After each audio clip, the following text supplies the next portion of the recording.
নমস্কাৰ, আজি হৈছে 12 জুলাই।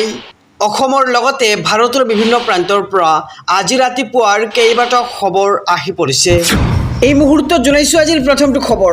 ৰাজ্যৰ লাখ লাখ অংগনবাড়ী কৰ্মী সহায়িকাৰ বাবে আহি গ'ল ডাঙৰ খবৰ।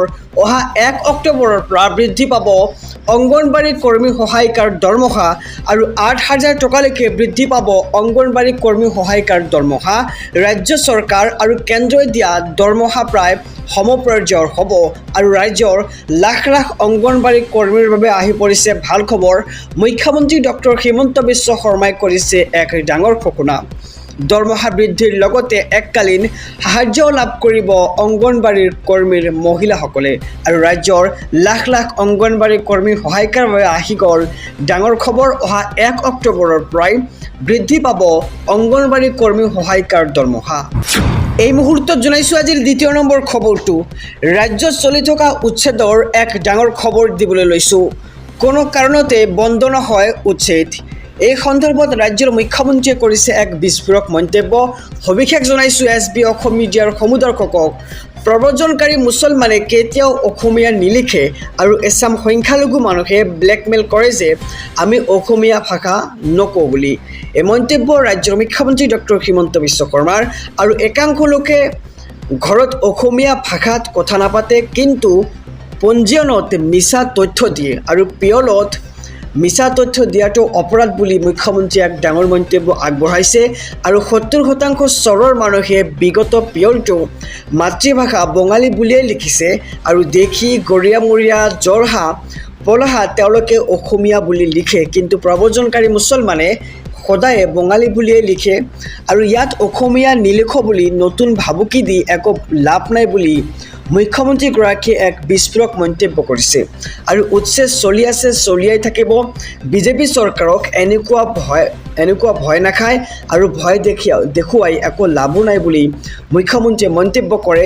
আৰু ABMCৰ ব্লেকমেইলিঙক শেষ সকিয়নি মুখ্যমন্ত্ৰী ডক্টৰ হিমন্ত বিশ্ব শৰ্মাৰ। আৰু কোনো কাৰণতেই বন্ধ নহয় উচ্ছেদ চলি আছে আৰু চলিয়ে থাকিব বুলি মন্তব্য কৰে মুখ্যমন্ত্ৰী ডক্টৰ হিমন্ত বিশ্ব শৰ্মাই। আহিছোঁ পৰৱৰ্তী খবৰৰ মাজলৈ। ব্যক্তিগত নাৰ্ছিং হোম লৈ আহি গ'ল কঠোৰ নিয়ম। সামান্য ভুল কৰিলেই বন্ধ হ'ব নাৰ্ছিং হোম।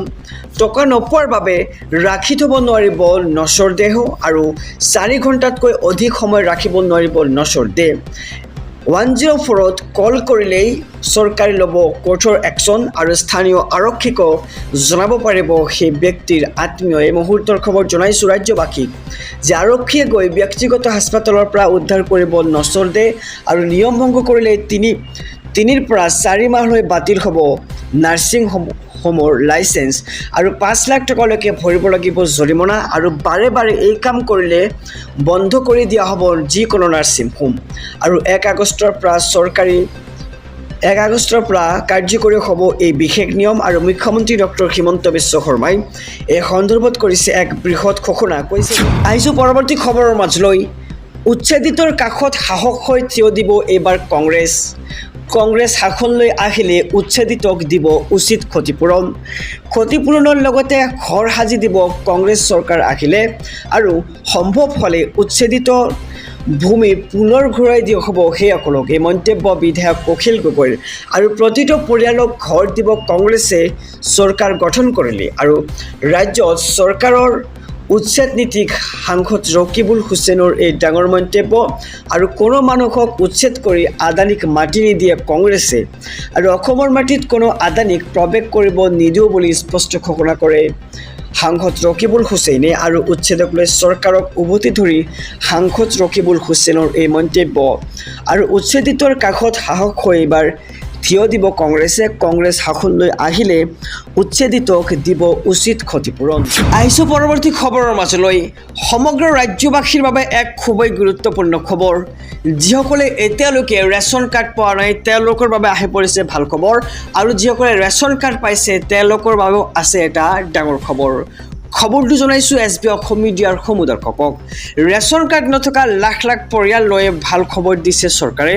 ৰেচন কাৰ্ডত পৰিয়ালৰ সদস্যৰ নাম অন্তৰ্ভুক্তিক লৈও আহি পৰিছে ডাঙৰ খবৰ। যদিহে আপোনাৰ পৰিয়ালৰ কোনো সদস্যৰ নাম এতিয়ালৈকে ৰেচন কাৰ্ডত অন্তৰ্ভুক্ত হোৱা নাই, তেন্তে আপুনি অতি সহজেই ৰেচন কাৰ্ডত নতুন সদস্যৰ নাম অন্তৰ্ভুক্ত কৰাব পাৰিব।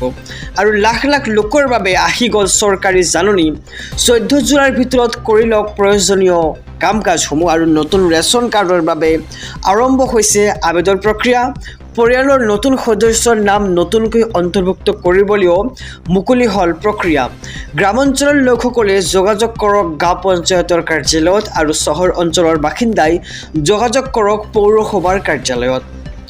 প্ৰয়োজনীয় নথিপত্ৰসহ প্ৰপত্ৰ শীঘ্ৰে জমা দিয়ক। আৰু বাৰ্ষিক আয় 4 লাখ টকাতকৈ কম হোৱা পৰিয়ালে কৰিব পাৰিব আবেদন। আৰু আবেদনৰ বাবে লাগিব মাত্ৰ 6 বিধ নথিপত্ৰ: আধাৰ কাৰ্ড, ভোটাৰ কাৰ্ড, ঠিকনাৰ প্ৰমাণপত্ৰৰ লগতে পৰিয়ালৰ সকলো সদস্যৰ ফটো আৰু বেংক একাউণ্টৰ সবিশেষ জমা দিব লাগিব আবেদনকাৰীয়ে। লগতে উল্লেখিত নথিৰে শুদ্ধকৈ পূৰণ কৰিব লাগিব প্ৰপত্ৰ C আৰু প্ৰপত্ৰ C জমা দিব লাগিব। আহিছোঁ পৰৱৰ্তী খবৰৰ মাজলৈ। মুখ্যমন্ত্ৰীক চেলেঞ্জ দি আন্দোলন ঘোষণা আমছুৰ।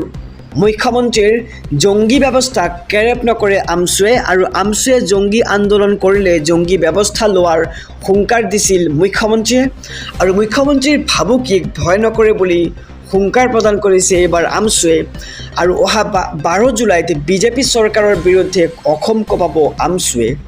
আৰু ভয় ভাবুকিৰে মুখ্যমন্ত্ৰীয়ে আমছুৰ আন্দোলন বন্ধ কৰিব নোৱাৰে।